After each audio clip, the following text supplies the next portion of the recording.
নমস্কার বন্ধুরা, আশা করছি সকলে ভালো আছেন আর আমরাও খুব ভালো আছি।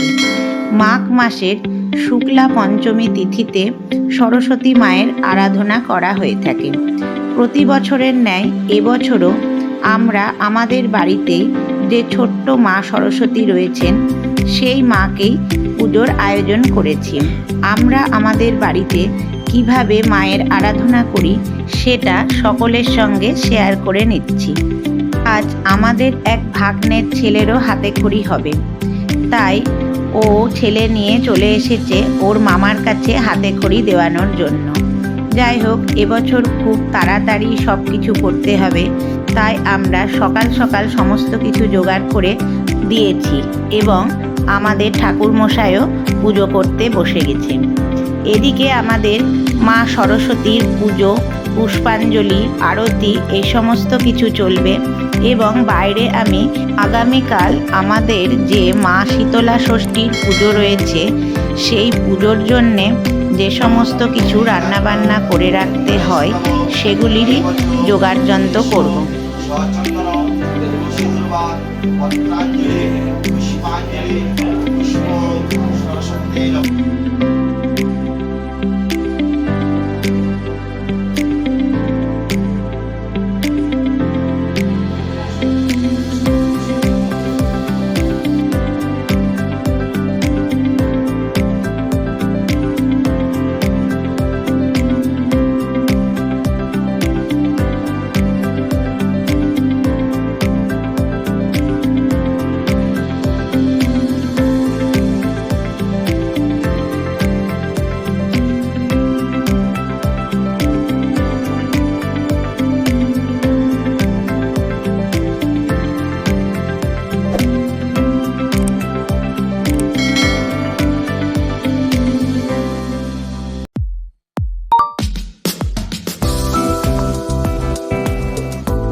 নমো নমো বেদ বেদাঙ্গ বেদান্ত বেদানেস্তব এসো সচন্দন তুলসী দুর্বা পত্রাঞ্জলি পুষ্পাঞ্জলি সত্যে নমো নমো বেদ বেদাঙ্গ বেদান্ত এসো সচন্দন তুলসী দুর্বা পত্রাঞ্জলি পুষ্পাঞ্জলি পুষ্প সম নমো ভদ্রকৈল বেদাঙ্গ বেদান্ত বেদানেস্তব এবচ এসো সচন্দন তুলসী দুর্বা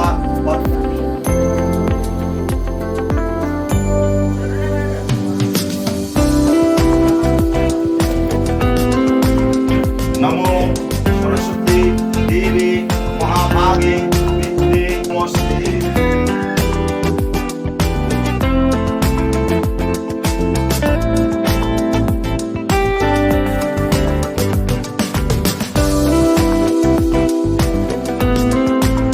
যেহেতু আমাদের ঠাকুর ঘরটা খুব বড় নয়, তাই আমরা একসঙ্গে বসে সকলে অঞ্জলি দিতে পারি না। অল্প অল্প করে ভাগ ভাগ করে আমরা সকলে মিলে অঞ্জলির পর্ব এখন শেষ করলাম। এরপর এখন মায়ের আরতি শুরু হবে।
পুজোর শেষে বাড়ির সকলে ভেতরে এখন প্রসাদ খাচ্ছে এবং আমি বাইরে আমার মা শীতলা ষষ্ঠীর জন্যে যে সমস্ত সেদ্ধ করে রাখতে হয় আমি সেগুলোরই আয়োজন করছি এবং মা পুজো শেষে সকলকে আশীর্বাদ দিয়ে দিচ্ছেন।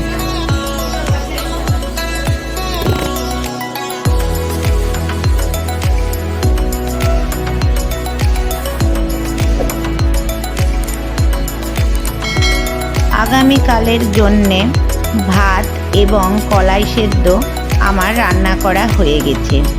এরপর আমি ষষ্ঠীটাও পেতে নিলাম, কারণ আগামীকাল আমার এখানে ষষ্ঠী পুজো হবে।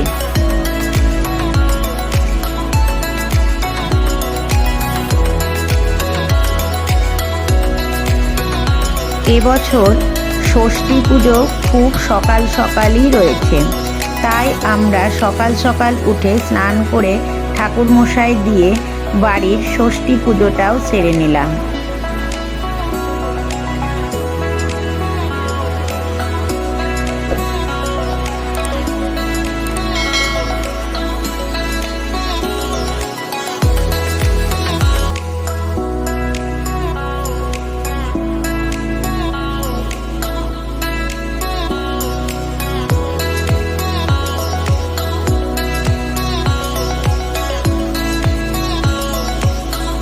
আমরা আমাদের মতো করে সরস্বতী মা এবং শীতলা মায়ের আরাধনা এবছরের মতো সম্পন্ন করলাম। আশা রাখছি আমাদের এই ছোট্ট আয়োজন এবং উপস্থাপনার মাধ্যমে সকলকে আনন্দ দিতে পারলাম।